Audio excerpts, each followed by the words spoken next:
आज हम डिस्कस करेंगे जनरल एस्थेटिक के बारे में। सर्वप्रथम जनरल एस्थेटिक क्या होता है? जनरल एस्थेटिक वे ड्रग्स होते हैं जो बेहोशी उत्पन्न करते हैं। General anaesthetic are those agent which causes reversible loss of consciousness. बेहोशी मतलब अस्थायी रूप से बेहोशी उत्पन्न करते हैं, इसलिए वर्ड लिखा हुआ है reversible loss of consciousness. Consciousness का मतलब बेहोशी और रिवर्सिबल का मतलब अस्थायी रूप से, तो उसे जनरल एस्थेटिक कहा जाता है। ये तो सिंपल है डिफिनेशन। अब है next, general aesthetic. Ideal general aesthetic के क्या क्या विशेषताएं, क्या क्या कैरेक्टर होते हैं? Number one, ideal general aesthetic जो है नॉन इरिटेंट होते हैं, माने इरिटेशन प्रभाव से मुक्त होना चाहिए और इसका टॉक्सिक प्रभाव भी नहीं होना चाहिए। सेकंड है recovery should be fast and having pleasant in order. Recovery जो है फास्ट होना चाहिए, यानी बेहोशी के बाद पुनः चेतना अवस्था जल्दी से जल्दी लौट आना चाहिए, तो इसी को रिकवरी कहा जाता है। और प्लेजेंट इन ऑर्डर, ऑर्डर गंध प्लेजेंट होना चाहिए। नन इन्फ्लेमेबल होना चाहिए, मतलब ज्वलनशील नहीं होना चाहिए। और सबसे मुख्य चीज होता है कि मसल्स रिलैक्सेशन प्रॉपर्टी जो है वो अच्छा होना चाहिए। जब तक मसल रिलैक्स नहीं होगा तब तक ऑपरेशन स्टार्ट नहीं किया जा सकता है, तो ये जरूरी है। नेक्स्ट पॉइंट ये है कि मार्जिन ऑफ सेफ्टी भी जो है अधिक होना चाहिए, वाइड होना चाहिए। नेक्स्ट है रूम टेम्परेचर पर स्टेबल होना चाहिए। और जनरल एस्थेटिक जो भी यूज किए जाते हैं उनका टॉक्सिक प्रभाव या तो बिल्कुल नहीं होना चाहिए, और अगर टॉक्सिक प्रभाव है तो न्यूनतम कम से कम टॉक्सिक प्रभाव होना चाहिए।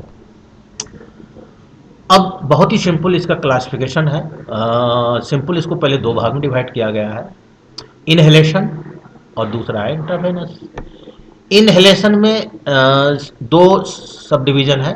एक लिक्विड, जनरली जनरल एस्थेटिक जो होता है अधिकांश हम इनहेलेशन के द्वारा ही देते हैं। तो इनहेलेशन में पहला लिक्विड में हम डाइथाइल ईथर, क्लोरोफॉर्म, हेलोथेन इन सब का प्रयोग कर सकते हैं।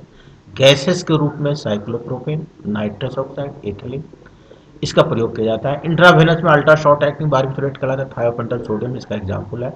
और मिथिलेशन में कीटामिन आदि जो है ड्रग्स है।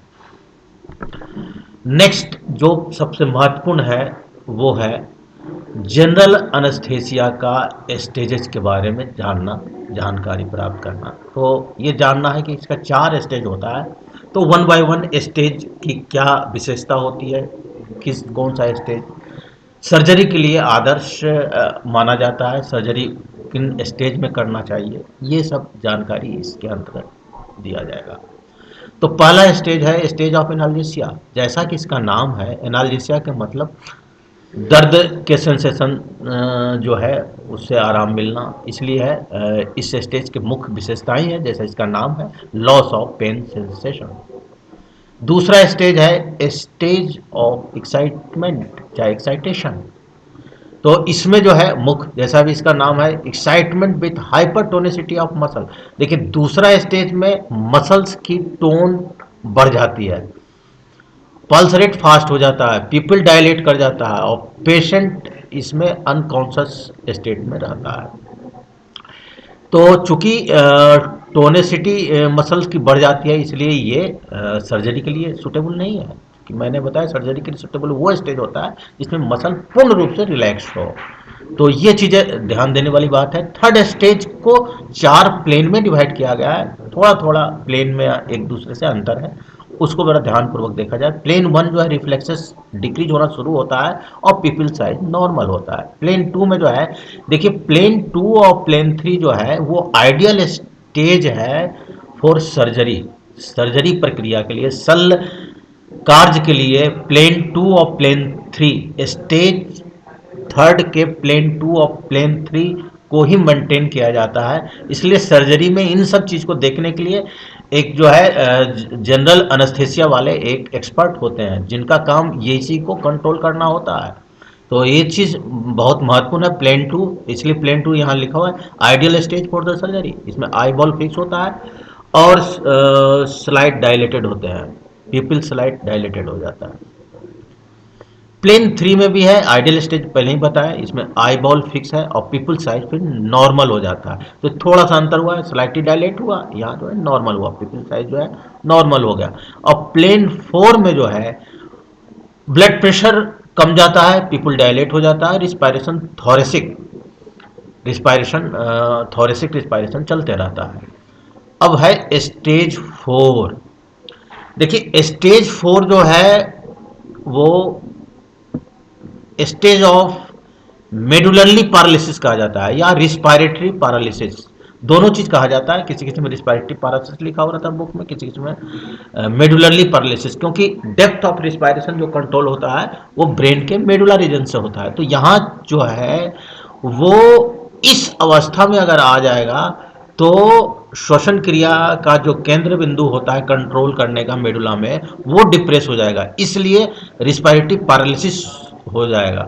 तो इसमें मुख्य विशेषता है ब्लड प्रेशर कम जाएगा और इरेगुलर रिस्पायरेशन हो जाएगा, पीपल डायलेट रहेगा, इरेगुलर रिस्पायरेशन हो जाएगा। तो इसलिए ये अवस्था नहीं आने देना चाहिए क्योंकि श्वसन क्रिया जो है बैडली प्रभावित हो जाएगा। तो इसलिए हमेशा ध्यान रखा जाता है कि जो इसके एक्सपर्ट एनेस्थीसिया वाला होते हैं वो स्टेज नहीं आने देना है। फोर्थ स्टेज खतरनाक होता है। नेक्स्ट, मैकेनिज्म ऑफ एक्शन बहुत महत्वपूर्ण है कि इन सब जो जनरल एनेस्थेटिक होते हैं उनका किस तरह से ये अपना एक्शन उत्पन्न करते हैं। एक्शन मुख्य बेहोशी है, तो किस तरह से लॉस ऑफ कॉन्शसनेस, बेहोशी उत्पन्न करते हैं। तो वो स्टेज वाइज बहुत सिंपल है और जिसको आसानी से याद किया जा सकता है। स्टेज वन में जैसा है, स्टेज वन में सब्सटेंसिया जिलेटिनोसा होता है स्पाइनल कॉर्ड में, एक प्रकार का न्यूरॉन सेल्स होते हैं। तो ये पेन को रिसीव करते हैं।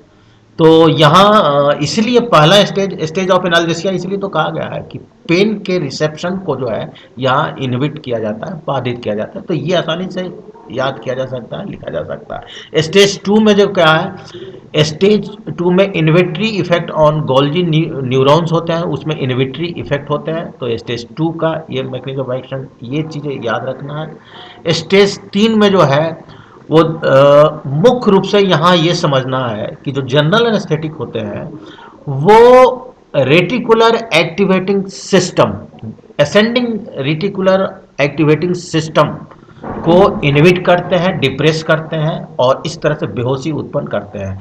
तो जो हम अभी चर्चा कर रहे थे कि सर्जरी का आइडियल स्टेज तीन है, स्टेज तीन का प्लेन टू और थ्री।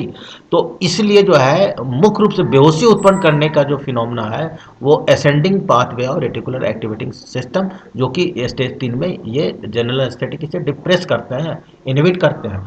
और स्टेज फोर जैसा कि हम पहले चर्चा कर चुके हैं कि मेडुला में सेंटर होता है श्वसन क्रिया को कंट्रोल करने का, और वो अगर डिप्रेस हो गया तो ये रेगुलर रिस्पायरेशन हो जाएगा। तो इसलिए ये स्टेज नहीं आने देना चाहिए और इसलिए जो है कार्डियो रिस्पायरेटरी कोलैप्स हो जाता है। तो ये इस अवस्था में दूसरे जो है ये तो इनहेलेशन का हो गया। दूसरा आईवी एनेस्थेटिक जो होते हैं वो गावा रिसेप्टर के थ्रू अपना एक्शन प्रदर्शित करते हैं। जनरल एनेस्थेटिक का जो जनरल टॉक्सिक प्रभाव होता है, हिपेटोटॉक्सिसिटी, नेफ्रोटॉक्सिसिटी, म्यूटाजेनेसिटी, कार्सिनोजेनेसिटी और मिसकैरियज, इन फीमेल में मिसकैरियज हो सकता है। तो ये सब कुछ है। अब लास्ट में ये टेबल को ध्यानपूर्वक देखा जाए और टेबल को ध्यानपूर्वक देखा जाए और इसमें जो है 5 anaesthetic drug, diethyl ether, chloroform, halothane, nitrous oxide, cyclopropane, इसका तुलनात्मक यहाँ प्रॉपर्टी का अध्ययन यहाँ शो किया गया है, जो कि आसानी से इसे जो है ध्यानपूर्वक देखकर इसको समझा जा सकता है। जैसे कि है पहला margin of safety, diethyl ether में ज़्यादा होता है, मार्जिन ऑफ सेफ्टी ज़्यादा होना चाहिए, ये आइडियल जनरल एनेस्थेटिक का प्रॉपर्टी होता है। क्लोरोफॉर्म एंड डायरो शो किया गया है, हेलोथेन में मॉडरेट है, नाइट्रस ऑक्साइड में मॉडरेट है और साइक्लोप्रोपेन में वाइड है, माने ज़्यादा है। रिकवरी, रिकवरी का मतलब बेहोशी से वापस होश में आना, रिकवरी कहलाता है। तो रिकवरी इसमें स्लो है, डाइथाइल ईथर में देखिए स्लो है, इसमें भी क्लोरोफॉर्म में स्लो है, लेकिन हेलोथेन में फास्ट है, मैंने होना चाहिए, आइडियल के नज़दीक है, इसमें मॉडरेट है और इसमें वेरी फास्ट है। Nature of gas explosive, inflammable, ज्वलनशील है, एक्सप्लोसिव है। ये नॉन एक्सप्लोसिव है, ये सही है, नॉन एक्सप्लोसिव होना चाहिए। इसके केस में भी हेलोथेन में भी नॉन एक्सप्लोसिव है, ये भी नॉन एक्सप्लोसिव है।